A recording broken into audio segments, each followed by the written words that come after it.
91ની સાલમાં સ્વામીશ્રી આફ્રિકાની અંદર નૈરોબીમાં વિરાજમાન હતા અને પછી ત્યાંથી લાભ આપીને બાપા ભારત પાછા આવતા હતા.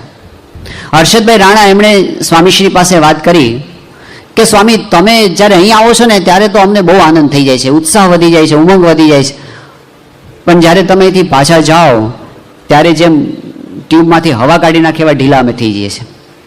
એ વખતે સ્વામીએ કીધું કે અમે કાયમ તમારી સાથે છીએ. પછી સ્વામી બોલ્યા, એ આપણા માટે મહત્વનું છે કે તમે જ્યારે સંભાળો, જો સમયનું આવરણ નથી, સમયનું બંધન નથી, બાપા કે તમે જ્યારે સંભાળો ત્યારે તમારી સામે આવીને ઊભા રહીએ છીએ અને તમને દર્શન આપીએ છીએ. પછી દૂર કેમ બનાય? આ એમનું વચન છે. તમે જ્યારે સંભાળશો સ્વામી સામે આવીને ઊભા જ છે. આપણે નથી જોઈ શકતા કારણ કે આપણને એવી દ્રષ્ટિ પ્રાપ્ત નથી થઈ, પણ એ દરેક સમયે આપણી સાથે છે. ત્રીજું, દરેક સંજોગોમાં આપણી સાથે છે. દુનિયાના સંબંધો કેવા હોય છે? જ્યારે આપણને આપણી સાથે સારી હોય અને આપણે સારી પરિસ્થિતિમાં હોઈએ ત્યારે સુખમાં તો આપણા મિત્રો ઘણા બધા હોય છે, પણ જ્યારે આપણા જીવનમાં કષ્ટ આવે ત્યારે ઘણા બધા સંબંધો એમને એમ છૂટી જતા હોય છે.